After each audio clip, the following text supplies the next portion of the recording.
Hey, it's me, Vicky Marie. Good morning, good afternoon, or good evening, wherever you are in this crazy world we're living in. So, I've just come on stream today. I needed to let you know the latest updates in the Tepe. Absolutely chilling information come out. I'm just sort of a little bit speechless because I feel like these murders, now in view of the information that's coming out, especially that tells us that in fact Michael Mckee had been stalking Moniqe and Spencer, or Monique and Spencer, or at least Monique. So, just to give you a reminder of what happened here. So, this couple, Monique and Spencer, married couple, seemingly so happy, two children. Spencer, the dentist, or was a dentist. Monique, stay-at-home mum. They were kind, loving people, uh, madly in love with each other. And on the 30th of December, for reasons only known to him, I suppose, but really more or less through spite, this man, Michael Mckee, who is Monique's first husband, she was married to him before she was married to Spencer. They had no children together, and they actually divorced in 2017. So it's not a recent divorce. She did not leave him for Spencer. As I said, they had no children together. There was no custody disputes. It's an absolute mystery why this held to all that spite, all that resentment for so long. Anyway, he made a 6-hour drive, allegedly, um, from Chicago to Columbus, Ohio. He entered in this couple's home where their two small children were sleeping, and he shot them multiple times and left them to die. And, the more information we get this, as I say, what's really upsetting me at the moment is I feel that this was so avoidable, because turns out, now that it's coming to court and the affidavits in court, etc., he was there a couple of weeks before this murder in their home while they weren't there, and knew that. So this does explain more, I think, about why Spencer's colleagues were so worried about him that day when he didn't turn up for work, and when they couldn't get hold of him and they couldn't get hold of Monique. It seems like, he had been there before, and probably his Spencer's colleagues knew that. So they were more concerned than you would normally be concerned if your colleague didn't turn up for work, knowing that this psycho had, been threatening Monique and had been to the house. And, there's all sorts that we're finding out now of what he did to Monique while they were married, the reasons why she left him, and as we had thought, it seems like there was domestic violence involved. This man is a psychopath.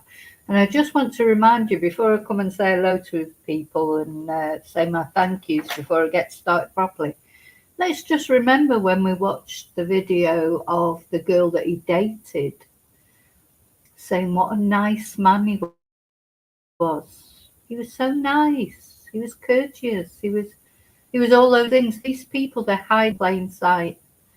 A vascular surgeon, a surgeon, on the surface, a nice man. His neighbours said he was always nice, polite, courteous.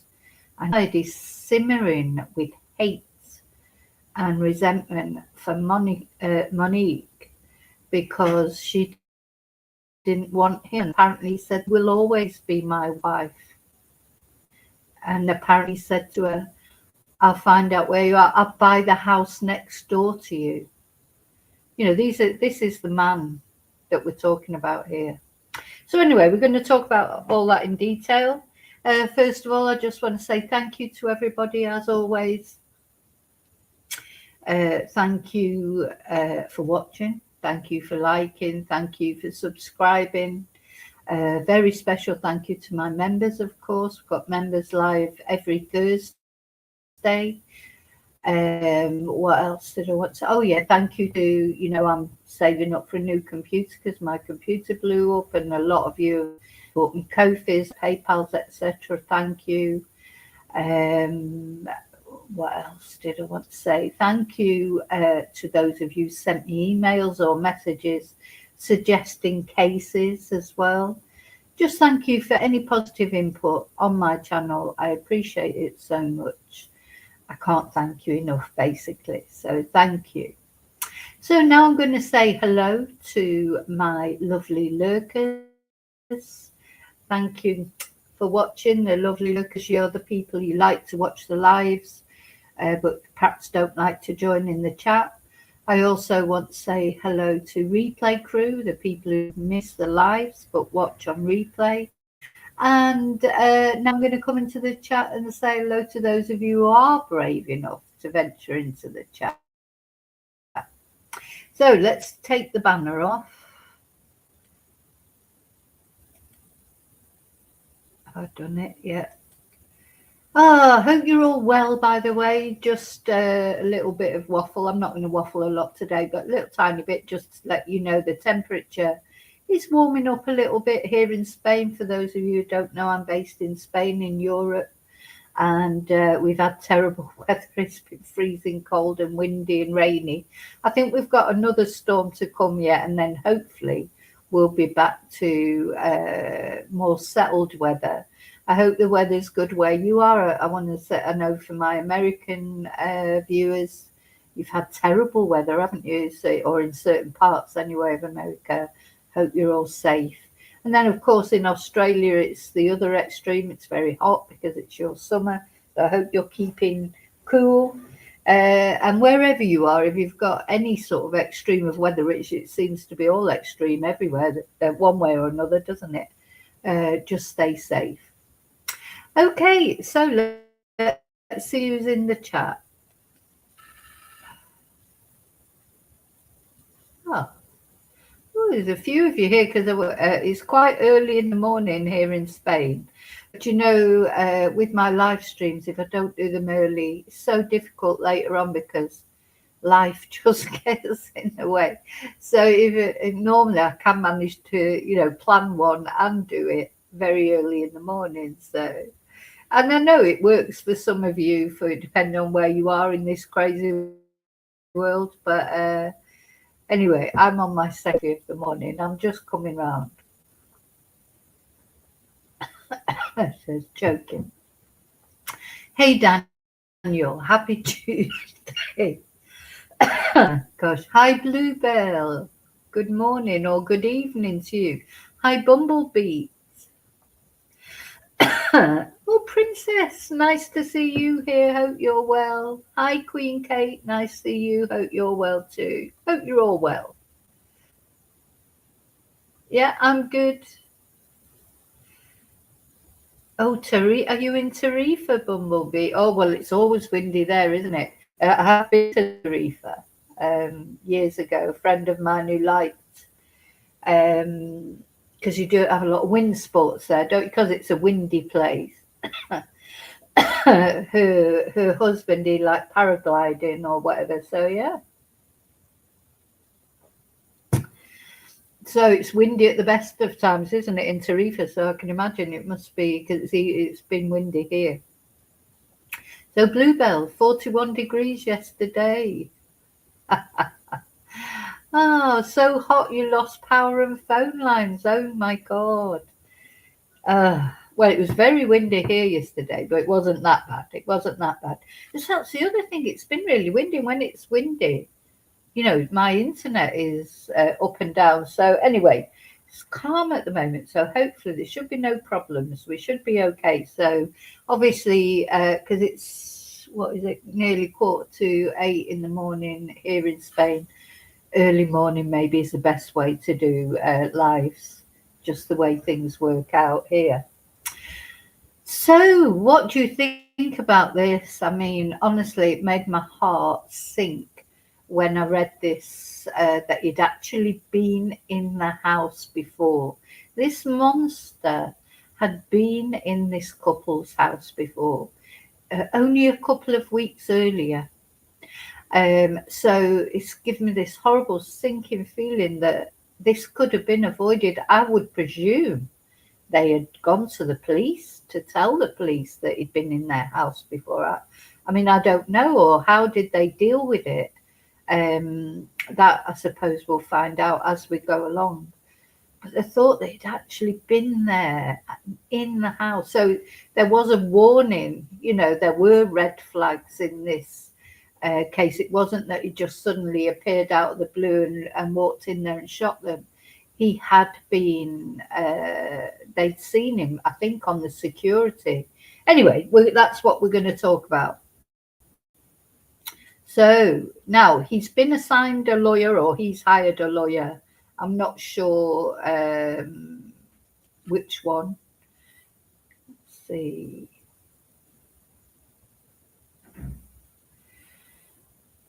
Let's have a look at his lawyer first of all, because you know, defense lawyers always intrigue me because I don't really understand. I know somebody's got to do it. Everyone's entitled to a defense. Not everybody's guilty when they go into when they go to trial. My own personal opinion is they're more likely to be guilty because it's hard to get the evidence together to convict someone. And if it's managed to get through the grand jury or the Crown Prosecution Service, or you know, whatever's the appropriate body in the country that the crime happens, if it's gone as far as to get to a court case, it's likely that it's going to be a guilty verdict, because just to get it there, you've almost got to prove what's happened, you know, to get it past the DA or get it past the grand jury or whatever.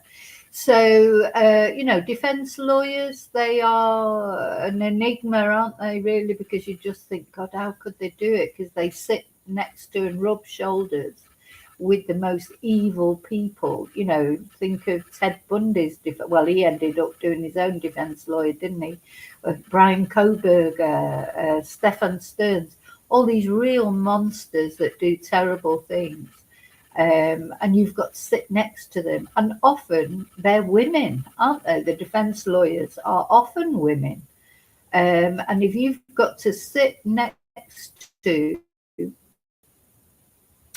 and rub shoulders with a man, you know, I mean, at the end of the day, the defense lawyers know whether they're guilty or not. They always plead not guilty in the beginning. Michael Mckee has pled not guilty, but I do believe that as time goes on in this case, we will get a request for a plea deal. And there won't, I don't think there'll be a court case in the end. A bit like Koberger, a bit like Stefan Stearns. They start off pleading not guilty, and then as evidence comes bit by bit, they realise, you know, they're not going to get found not guilty, so they do a plea deal, don't they? That's exactly what I think this guy will do, because he won't want the death penalty. He could end up with the death penalty, couldn't he? So he's going to do a plea deal. That's my opinion. Anyway, that's my forecast. I could be wrong.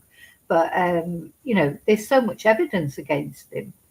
He'd be foolish, really, to take it right through to a court case and might end up with the death penalty. Anyway, sorry, we were having a look at, let's have a look at his defense lawyer. Now, she's quite a sort of famous defense lawyer in her area, in Columbus. Diane Menashe, this is his defense lawyer. She's grown up in a Seattle suburb before attending Purdue University for her undergraduate degree, and she got her law degree at Tulane University in New Orleans. Now, she comes from a very affluent background. Her family are rich. And she said she wanted to be a defense attorney because she tends to defend people who don't have any money. So that's admirable, to do that. As I say, everyone is entitled to a defence. And she will be representing Michael Mckee, the Chicago doctor accused of killing his ex-wife and her husband, Spencer. Now, so she moved to Columbus in 1998 to work in the Ohio Public Defender's Death Penalty Unit. She has defended about 36 people facing the death penalty, including in several high-profile Franklin County cases during her career. And she described herself as being strongly opposed to the death penalty, which inspired a lot of her work on those cases. She has handled cases in other states as well as federal courts. Now, she defended this, I don't know this case, but apparently in 2018, she defended Brian Goldsby, who was the man convicted of killing 21-year-old Ohio State University student Regan Tokes. Now, so she's a specialist in monsters. So she's been well assigned here. This guy received life in prison with no possibility for parole instead of a death sentence. So that's what she's famous for, those kind of cases. So she's perfect really for him. And I agree with her. I don't agree with the death penalty. Sometimes, when you see a case like this where he's just murdered two innocent people who were, parents and in front of their children or in the same home as their children. The children were sleeping, I believe, when he walked in and murdered them. He's probably as much a candidate for the death penalty as anybody.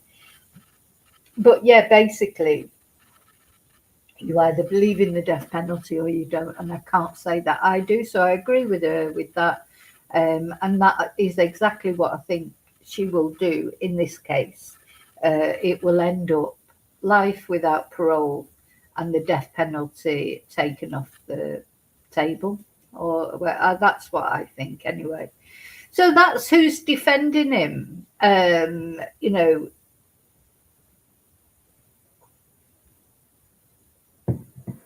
who's defending him. And I'd say we don't, how I feel. I just don't know how they can sit next to them, touch them. Like you'd be so furious with them, but somebody has got to do it at the end of the day. That's what makes us a civilized society. That's what makes us different from them, from the monsters. Because otherwise we'd be just as bad as them, wouldn't we? So there's a reason for everything. But yeah, it's difficult to understand how somebody could do it.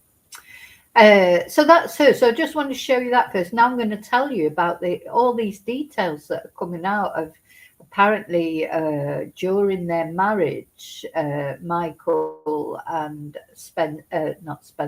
Michael and Moniqe. He RAPD'd her and he strangled her during sex.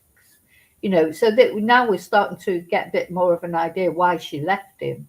Because, they were married only 7 months, weren't they? And God, no surprise that apparently while he was away at work one day, she just got a U-Haul truck in there with her family to help her and just took everything. And of course, he was really angry about that. But, it seems he's definitely a person that you could not tell that you were leaving. Because that he probably would have killed her there and then. I mean, at least she's had some happiness with Spencer. It's a shame it was all taken away like that, but at least she did have that. They had that lovely wedding. They've had 5 years together, married, had 2 children. Thank God at least she got that, because you do feel with this man, he could have killed her right there and then, couldn't he, when she first left him? And we don't really understand why he didn't do it then. But perhaps he just didn't know where she was. So that's something that we'll find out. What prompted him to say suddenly? I mean, we don't know what he was doing in the interim. But yeah, for 2017 they divorced. Why just last year in 2025 in December did he start? It seems like, you know, he went to their house, or had he been stalking her all along, all these years, and maybe he just found out where they lived, and you know, that's things further to come out. But let's have a look at what's come out in the affidavit so far, because of course now, as it goes to court, we'll get to know more and more details. It's just absolutely chilled me that he was there just a couple of weeks earlier, because that does make me feel it could have been avoided. So he was on the radar. You know, it wasn't that it just popped up all of a sudden. He was on the radar. He'd been in their home, hadn't he? So, yeah. So we're going to have a look at this. Let me just make sure it's sharing. There's a little video, and I'm going to read the article. Yeah, exactly, Bluebell. It seems, especially as a woman, to defend these horrible men. So it seems like, you know, this case, it is all about domestic violence, really, isn't it?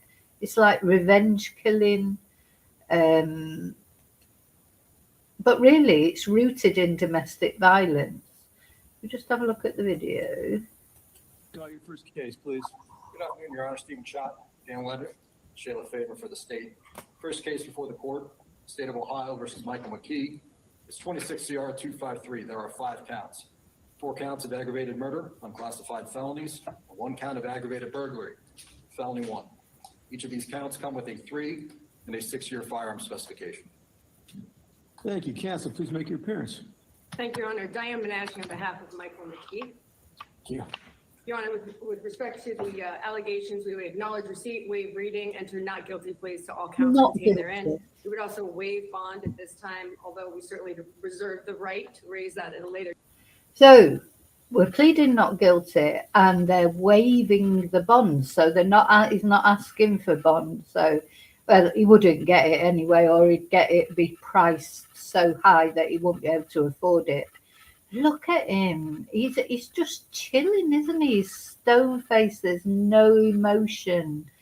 I honestly believe this guy, he doesn't care if he's going to prison for the rest of his life. He will have known, even though I'm sure he thinks he's superior to everybody else, and maybe he thought he would get away with it. I think he doesn't really care that he's going to prison for the rest of his life. All he'll be happy about is he stopped her being happy. That's all that matters to these people. It's just like, well, if I can't have you, nobody else is having you. I'm sort of surprised he didn't delete himself, but then they're normally cowards, aren't they? Narcissists. Total cowards. It's easier to kill somebody else than it is to kill yourself. You go to prison for the rest of his life. I think he'll probably be he'd be a bit of a celebrity in prison, won't he? Because he's a surgeon. He'd probably be, I don't know, helping people out with their medical problems. Or he'll find a way of controlling some prisoners in there.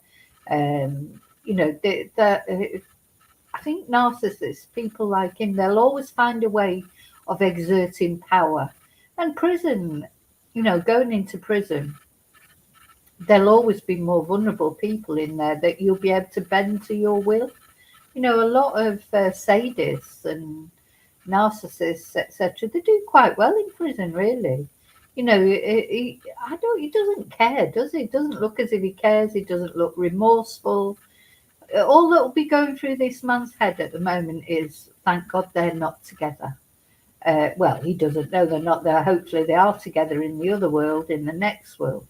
But, you know, that'll give him a calm because he's been consumed with bitterness, jealousy, envy, all these years. And now it'll be like a release for him. And if he goes to prison, oh, well, that doesn't matter.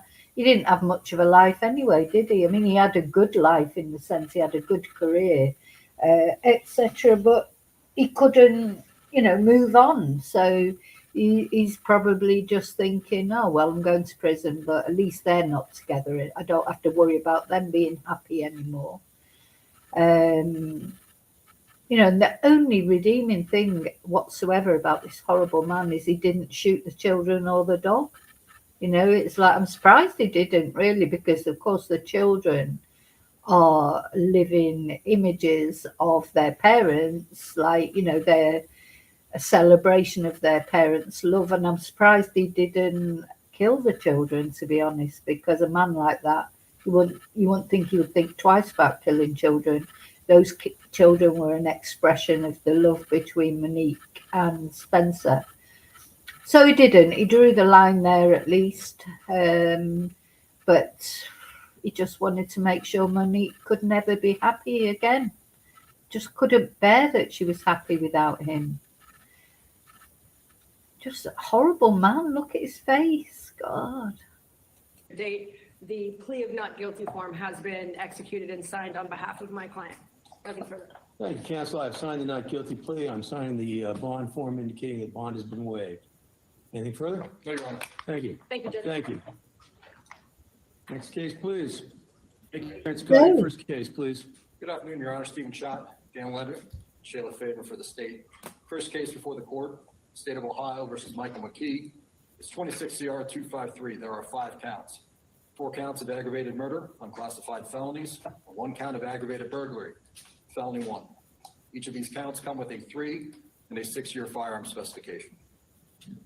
Thank you. Counsel, please make your appearance. Thank you, Your Honor. Diane Menashe on behalf of Michael Mckee. Thank you. Your Honor, with respect to the allegations, we would acknowledge receipt, waive reading, enter not guilty pleas to all counts contained therein. We would also waive bond at this time, although we certainly reserve the right to raise that at a later date. The plea of not guilty form has been executed and signed on behalf of my client. Nothing further. Thank you, counsel. I've signed the not guilty plea. I'm signing the bond form indicating that bond has been waived. Anything further? No, Your Honor. Thank you. Thank you, Judge. Thank you. So that was the little video there. I'm going to read out the article now. It's got more details in it.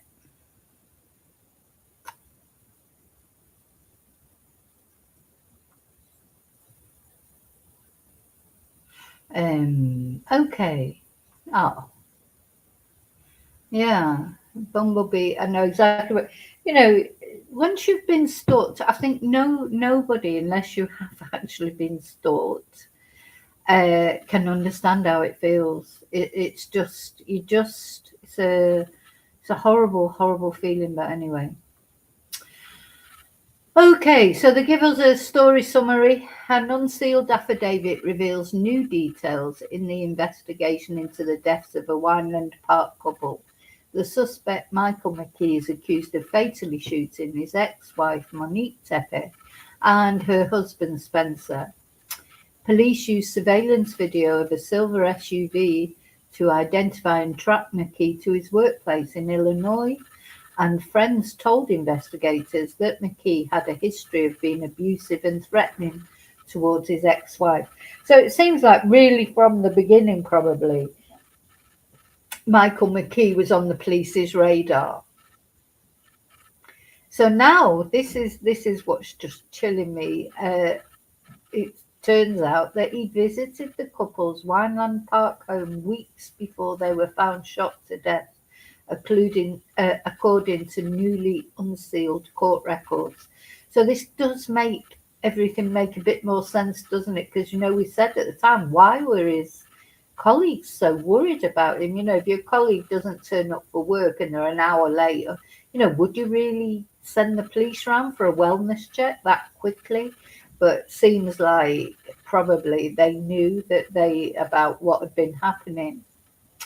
So this affidavit from Franklin County Municipal Court provides fresh insight into the investigation, including information about how the police identified and tracked the SUV. So Monique, 39, and Spencer, 37, died on December the 30th after being found shot inside their home on the 1400 block of North 4th Street. The Tepe's 2 young children were found physically unharmed inside the house. So he's charged with aggravated murder, aggravated burglary, and he's accused of planning the killings in advance. Now, he left his phone. They'll probably mention it later.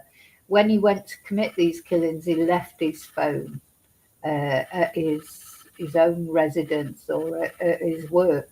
Again, he's one of those thickos who thinks they're clever, but actually they're not.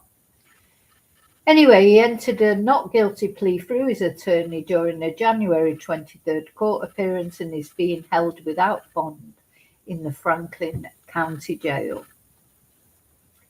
So, according to court records, the video showed Mckee going into the area of the Tepe home on December the 6th.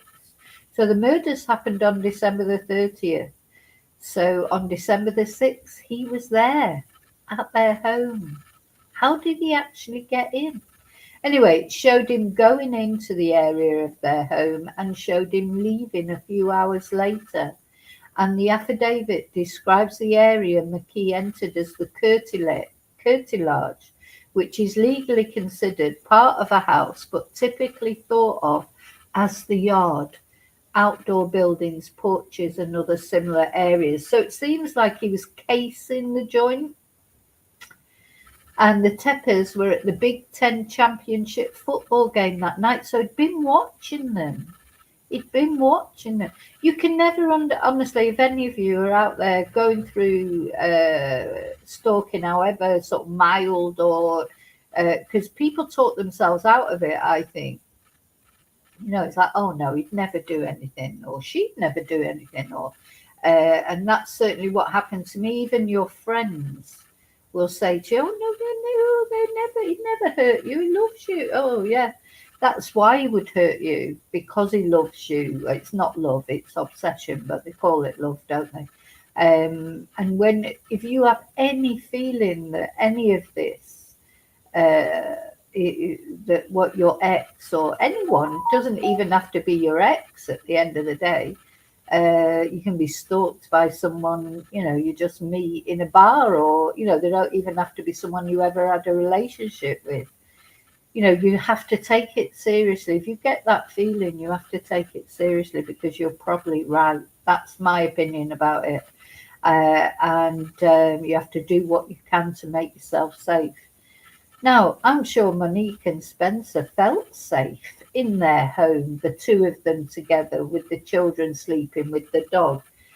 You know, I'm sure they never thought that he would come into their home in the middle of the night like that and shoot them. So anyway, they were at the Big Ten Championship football game that night, and court records say, and Monique left the game at halftime to return to the hotel because she was upset. And Spencer apparently told his friends, or their friends, that Monique was upset about something involving her ex-husband. So he'd probably even told her that he was there at her house, or maybe they'd seen it on some security video, I don't know, if they've got door cam or whatever. And friends of the Tepes told investigators after the couple's deaths that Monique had told them that Mckee had been abusive towards her while they were married, and he had threatened her both during her marriage and after it. And at least one witness told investigators that Mckee had forced unwanted SCX and strangled Monique. So he's a real charmer, this guy, isn't he? You know, that makes it, you know, once, you know, the defense attorney, God, you're standing next to someone who's done these kind of things. According to court records, he also made comments to her about how he could kill her at any time, and he would find her and buy the house right next to her, and that she would always be his wife. How chilling is that? So we're talking about a marriage that ended in 2017. 2017. Nearly 10 years ago.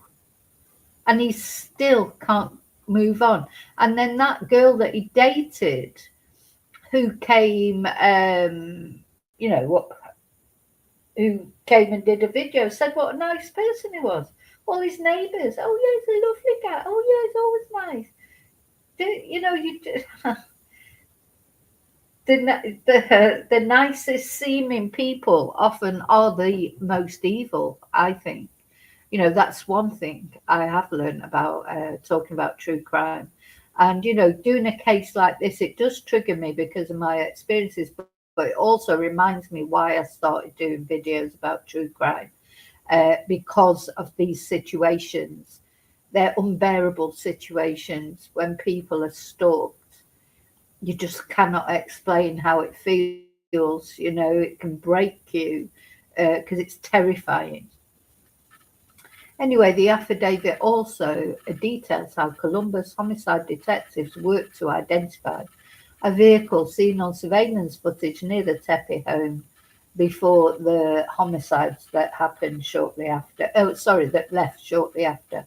And that vehicle, identified in court records as a silver SUV, had been seen on video several times near the Tepe house. At different times, the SUV, which had distinct features that included a visible sticker on a window, was seen with a stolen Ohio license plate and an Arizona license plate, court records say. The SUV was linked to a past address in Rockford, Illinois, associated with Mckee and the hospital where he worked. And on January the 9th, Columbus police detectives found the SUV in the hospital parking lot where Mckee worked, with fresh scrape marks on the window where the sticker had been seen in video. So he tried to get the sticker off, etc. Federal agents arrested Mckee on January the 10th in Rockford, Illinois, and on January the 20th he was extradited back to Ohio and booked into the Franklin County Jail. And his phone gave Columbus police clues with hours of inactivity. And you know, this is what I mean about thickos thinking they're clever. Everybody knows, you know, everybody knows nowadays people are never separated from their phone. They never turn their phone. How often do you ever turn your phone off? Never, probably. The only time your phone goes off is because you've run out of battery, if you've got, you know, if you're out somewhere. But even then, you know, it's unusual, isn't it? If people know they're going to be out for a long time, they take a charger with them, don't they? And you can always plug it in somewhere.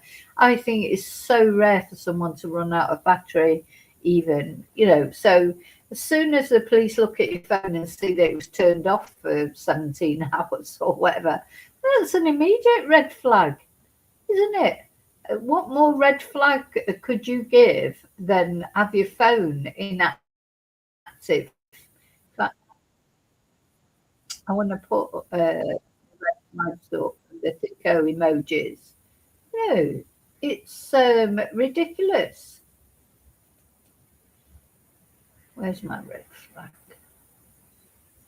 Yeah, talk about a red flag. As soon as the police get your phone and see that it was turned off for hours, they know, don't they? They know that there's something suspicious there. So this guy might be a vascular surgeon or whatever he is, and he might think he's, you know, criminal mastermind, but actually he's a complete thicko. Complete thicko.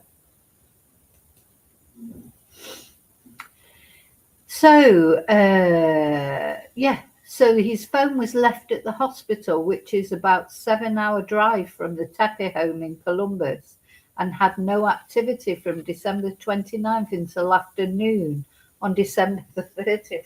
I mean, it's almost laughable, isn't it, if it wasn't so serious? You know, his phone has no activity from December the 29th. Then the Tepes are murdered on the morning of December the 30th. And then, funny enough, in the afternoon on that same day, his phone comes back to life. Oh, what a coincidence. What a thicko to think that that would not be noticeable.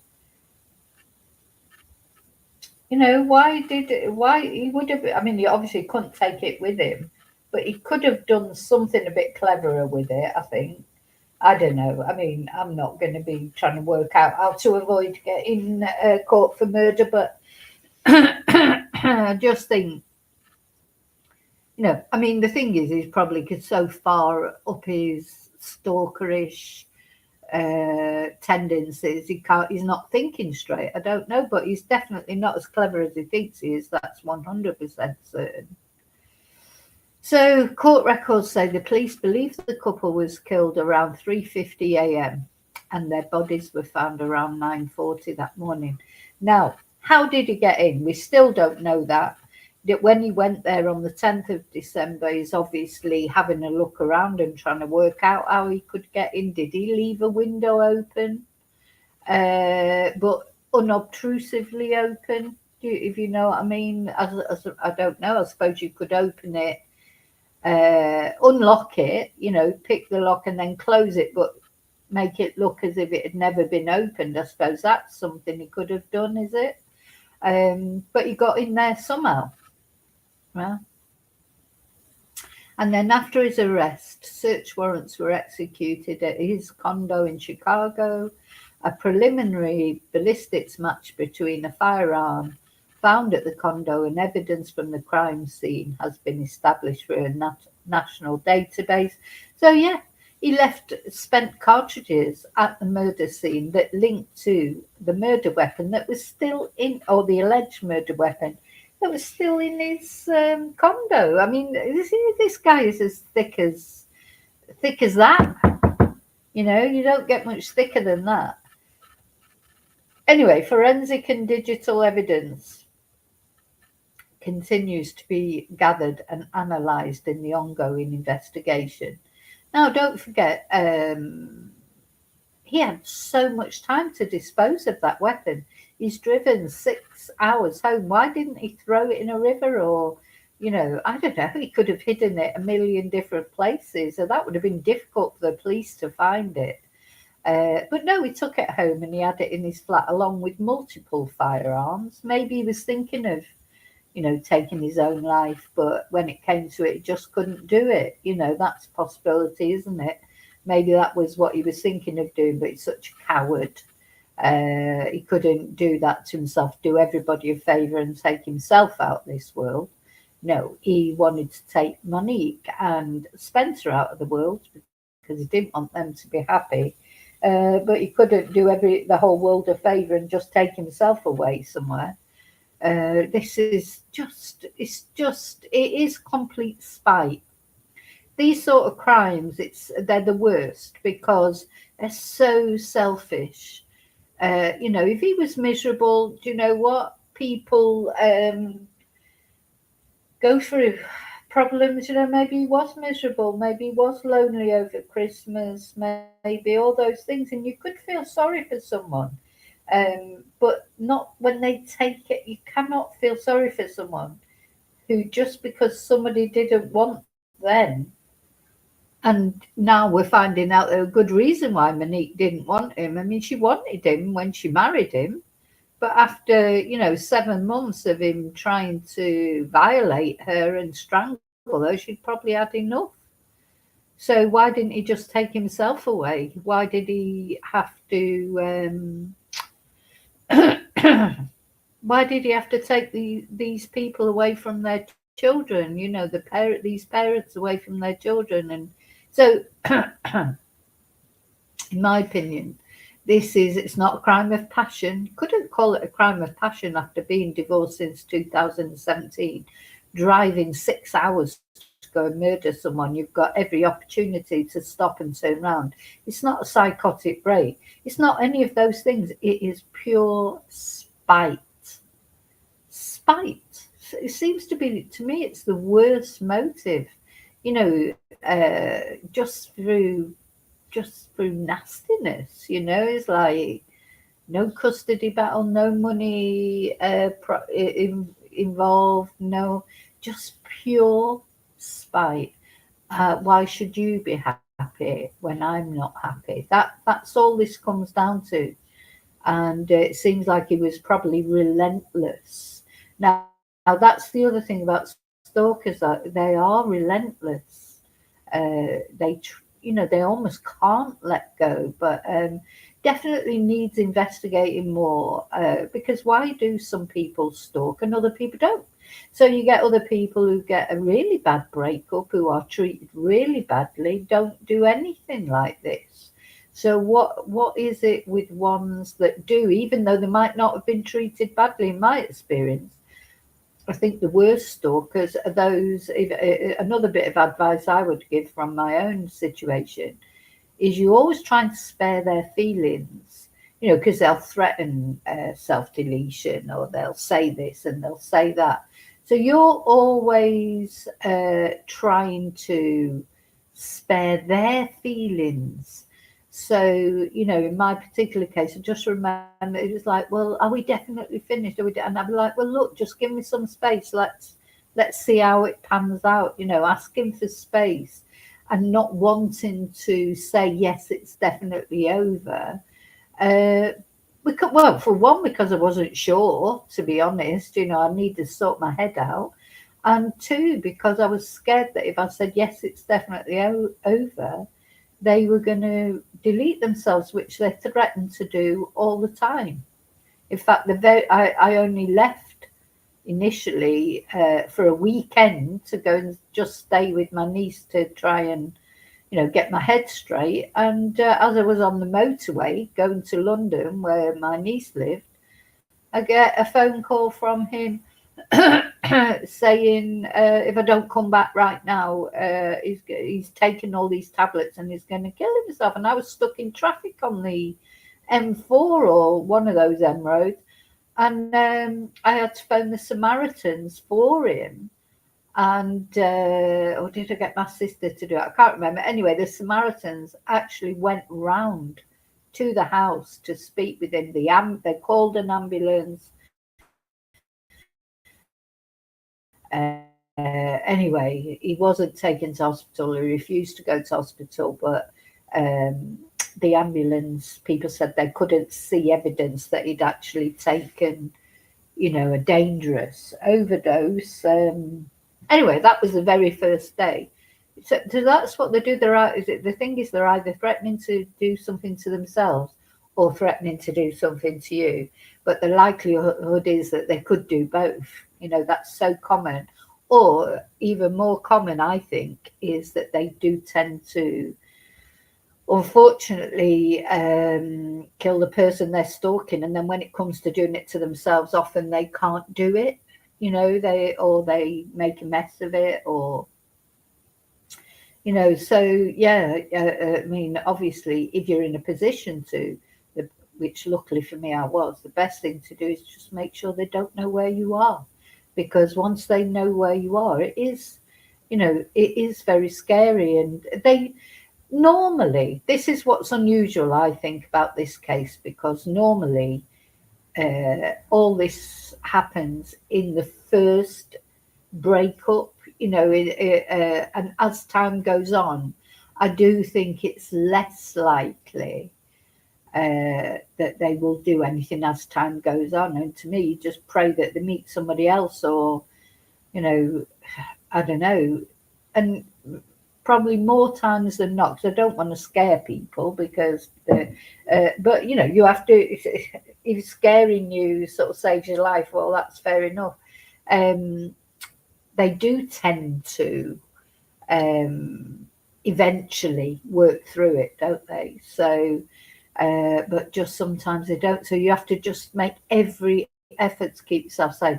So this to me was a bombshell, that he'd actually been at the house before, and it seemed like Monique and Spencer even knew he'd been at the house before. So had they contacted the police? Were the police aware of anything? I'm sure that they said I'm sure that the police said they had no charges registered against Mckee. Maybe they didn't want to go to the police. It's difficult to go to the police and, have your life sort of examined, and so I don't know, but it really, my heart just sank when I saw that. I just thought, oh my God, this man had already been in their house or around their house. And yeah, it does explain why Spencer's works colleagues were so concerned when he didn't turn up, doesn't it? You know, you would be if you knew that your colleague had received threats. Don't forget, of course, it was the Christmas period. Maybe they were going to go to the police, or, you know, after Christmas. Of course, Christmas would be a busy time when you've got 2 little children. I hope they had a bloody fantastic Christmas. You know, I know that their children are young, 4 and 1. You sort of, you hope they don't remember anything, obviously, about that night. But I hope they have memories of their parents. I'm getting upset, but of course they're being looked after by the family, so the family will make sure that they know exactly who their parents were. Oh God, this man, I hate him. So anyway, hopefully he'll get life without parole. If not, the death penalty. I think that's it. You know, he's going to be found guilty. I know I'm not supposed to say that. I'm supposed to say allegedly. But I just cannot, I cannot say it. Now, something else that I just want to say, because I'm preparing a video about a case, a massive case from Manchester. And something that came up in that I think is important. Very important. Don't, if you especially if you're going through something like this where somebody is stalking you or following you or whatever, you cannot do the same thing every day. And in this case, this video that I'm preparing, you know, it's not a similar case to this. It's not like about somebody being stalked in the sense that we're talking about here, but in a different kind of sense. But yeah, just people get to know your routines. They know that you take the dog for a walk at 8 o'clock every morning, and you go to that place and walk around there, and then you come back at a certain time. You know, if somebody's stalking you, they can easily find out your routines. So if you are in that unfortunate position, you have to not do the same thing every day. You have to be, whenever you're even in public places, you have to be very careful that you can't easily, that people don't easily know your routines. And that's a sad reality. At the end of the day, I mean, somebody might follow you anyway and see what you're doing, even if you're not doing the same thing every day. You can't, you have to live. Do you know what I mean? But you can be a bit canny about it as well. That's all you can do. Now, it's sad, like if you work, you're going to be good. That's the one thing I used to worry about with my stalkers. The one place that he would always know where I was when I was working. I couldn't avoid that. I had to go to work. I didn't go to work. I didn't get paid. So it's like, you can't say, I'm not working for 6 months while I sort this stalker issue out. And that was quite scary, because that would be the time that I would always feel the most vulnerable. Going to my car after work, or either arriving at work, getting out of my car, getting into my car after I'd finished work, and I would always check the boots. It seems amazing now, but before I would drive off, I would check the boot and make sure my stalker was not in the boot, so that he was trying to find out where I was living, because he didn't know where I was living. I kept moving around. But I would check these. It's like, I don't know if you've ever seen that film Cape Fear with Hero, where he goes underneath the car, doesn't he, and hangs onto the car to find out where they're going. That's how it feels, because in the end, you just don't know what they're capable of. So anyway. Okay. So I just wanted to let you know what was happening there. So this chilling news that he had been there before. So, it'd be interesting to see, had they been to the police? The police were saying no, they'd had no reports, but there's more to come out, isn't there? There's more to come out. And the most important thing to me, that I'd like to know is how he got in there. How did he get in there? Did he go on the 10th of December, open a window or find a way to get in? And then, of course, it was the 20 days later, the 30th of December, before he actually went and did it. You know, did he do that? Had he sort of just mulled over it all over Christmas? So you're talking between 10th of December and the 30th of December. He will have had a very different Christmas from the Tepe's Christmas. You know, if they celebrated Christmas, whatever, they had young children, so there'd be some magic around their Christmas, wouldn't there? And maybe his was a very lonely sort of Christmas where he just sat and watched their wedding video, or, you know, just brooded over everything, you know, in his narcissistic way.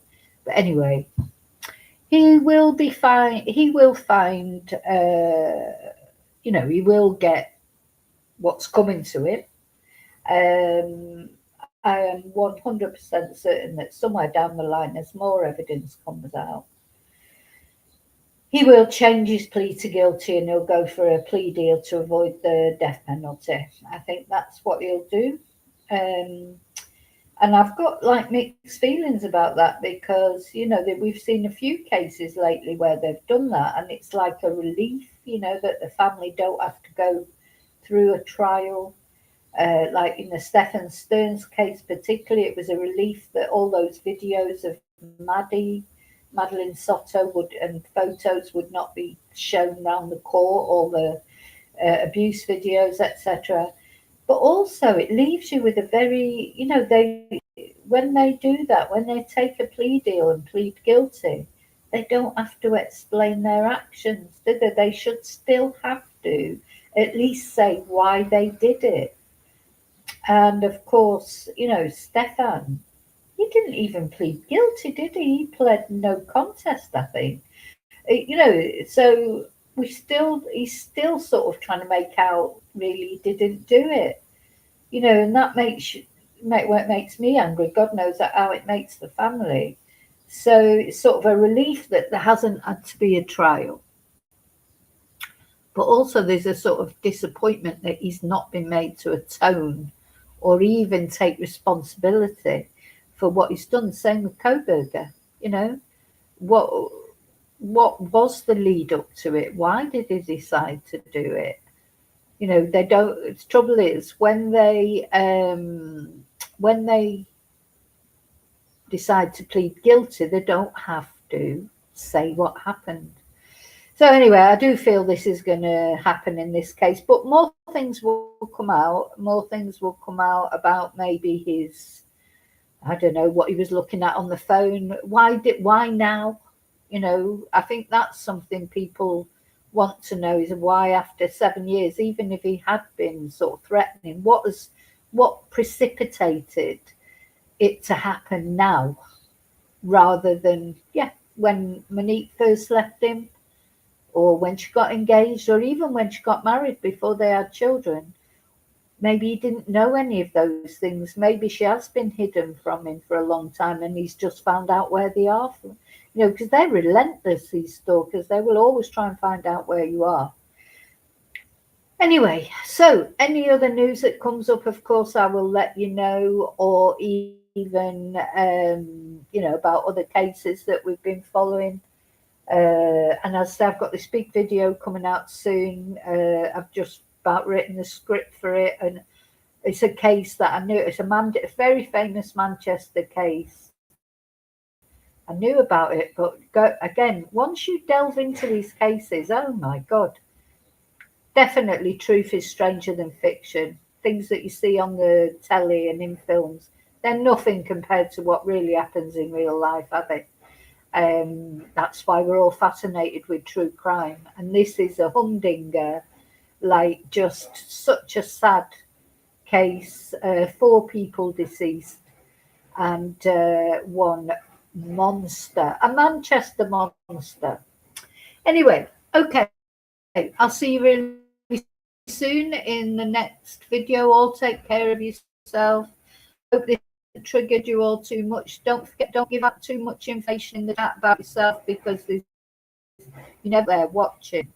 I'll see you really soon in the next video, and as always, till then, thank you, and may your good go with you. Bye.